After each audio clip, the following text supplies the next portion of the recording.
una figura realmente colosal y grande. Me estoy refiriendo a San Pablo, que sin ser uno de los 12 elegidos en vida por Jesús, y ni tan siquiera haberlo conocido en su carne mortal, fue, sin embargo, una de las grandes columnas de la Iglesia. Y frecuentemente es conocido San Pablo por el simple nombre de el apóstol. Porque si en el orden jerárquico realmente fue más importante San Pedro, San Pablo es, junto a él, pues el gran misionero, el gran propagador del Evangelio en el mundo pagano, y sobre todo el gran teólogo, el que supo sistematizar el Evangelio y unirlo a la cultura griega, que era la que imperaba en el mundo en aquel momento. Evidentemente, sin San Pablo y sin el impulso que él dio a la Iglesia, ésta habría tardado muchísimos años en abrirse camino a lo largo de todo el mundo. Hacia el año 18 de nuestra era, un joven de poco más de 15 años, judío de raza, de la tribu de Benjamín, llamado Saúl o Saulo, dejaba su ciudad natal de Tarso de Cilicia y se hacía a la mar rumbo a Jerusalén. Era ciudadano romano. Contaba con una profunda cultura griega, pero era sobre todo un profundo judío, fariseo, obsesionado por las tradiciones de sus mayores.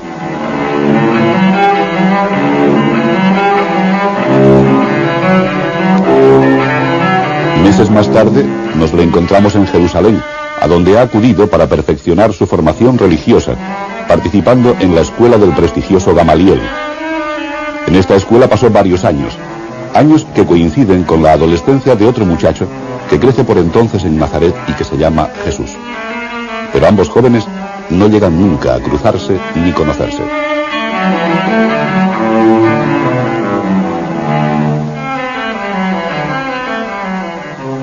Regresado a Tarso, se dedica al oficio de tejedor, pero sobre todo entrega su vida a la defensa de la ley judía, que le apasiona y le obsesiona. Regresa a Jerusalén pocos años después de la muerte de Jesús, y allí escucha la predicación de Esteban, un joven diácono, seguidor de Jesús, que echa en cara a los judíos de ser duros de cerviz e incircuncisos de corazón. Esto enfurece a Pablo, que asiste con gozo a la lapidación de Esteban. Él no interviene personalmente en ella, pero se encarga de guardar los vestidos de los apedreadores.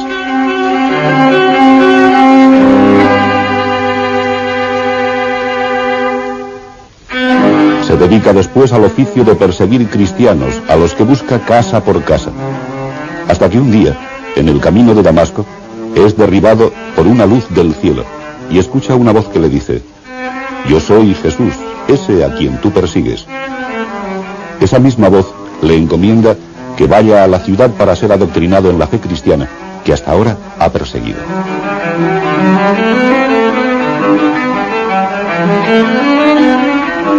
Tras su estancia en Damasco, donde se produce la gran metamorfosis del alma de Pablo, que se convierte en un cristiano tan apasionado como era antes en su anticristianismo, viaja a Jerusalén para encontrarse con Pedro, cabeza y centro de la iglesia naciente.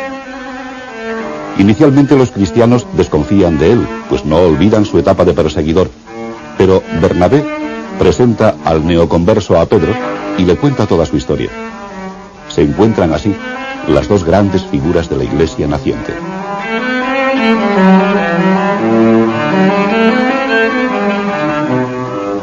En Jerusalén comienza Saulo a dar testimonio de su fe, pero en torno a él surgen los tumultos de los judíos que fueron sus antiguos compañeros de fe.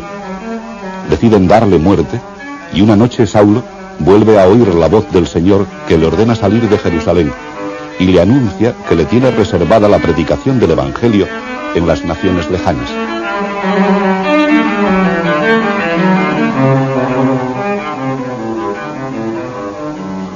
Se traslada así a Antioquía, acompañado de Bernabé. Con él predica a Cristo en esta ciudad que se convierte en estos años en verdadero centro de la iglesia en el mundo. Surge allí una poderosa comunidad cristiana que tiene mayor importancia que la de Jerusalén, prácticamente destruida por la persecución de Herodes.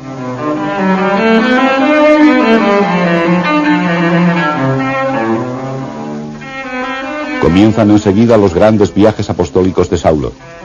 Junto a Bernabé visita la isla de Chipre y después, juntos, evangelizan todas las costas del Asia Menor. Tras lo cual regresa a Antioquía, pero ahora ya con un nombre nuevo: Pablo. En todas estas ciudades, Pablo vive temporadas en las que mezcla su predicación con su oficio de tejedor de velas, pues cree que no debe ser gravoso para las nacientes comunidades y cumplir lo que él mismo predica.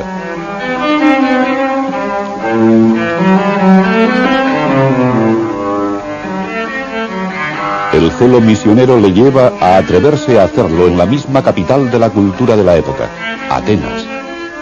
Allí se presenta ante los filósofos estoicos y epicúreos que le llevan al mismo Areópago para que exponga allí sus doctrinas. Comienza su famoso primer sermón diciendo a los griegos que ha visto entre sus monumentos a los dioses uno que se dedica al Dios desconocido. De este Dios desconocido viene a hablarles. Los griegos le oyen con complacencia, pero acaban riéndose de él cuando le oyen predicar la resurrección.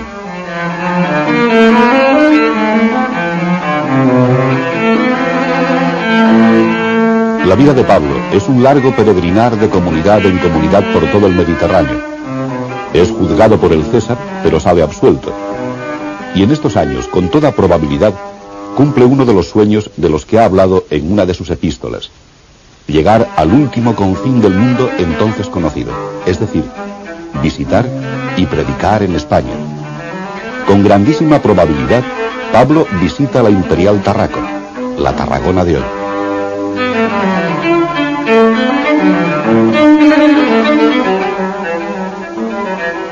Finalmente, el año 67, le encontramos en Roma, donde coincide nuevamente con Pedro. Allí, durante la persecución de Nerón y en días próximos a la crucifixión de Pedro, Pablo muere degollado al filo de la espada en Tre Fontane, muy cerca de Roma.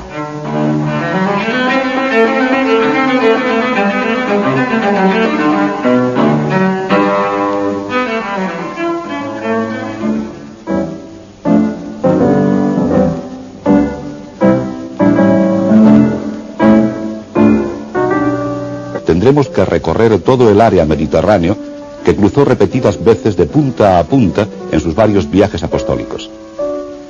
Nació en la ciudad de Tarso, que recogen estas imágenes en la actualidad.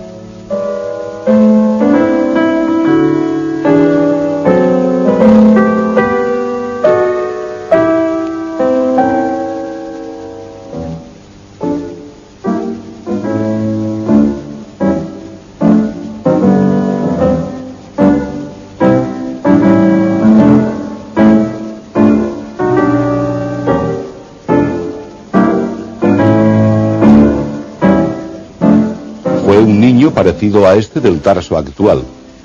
Jugó como juegan los niños de hoy y se admiró como sus compañeros ante las gigantescas ruedas de agua sobre el río Oronte.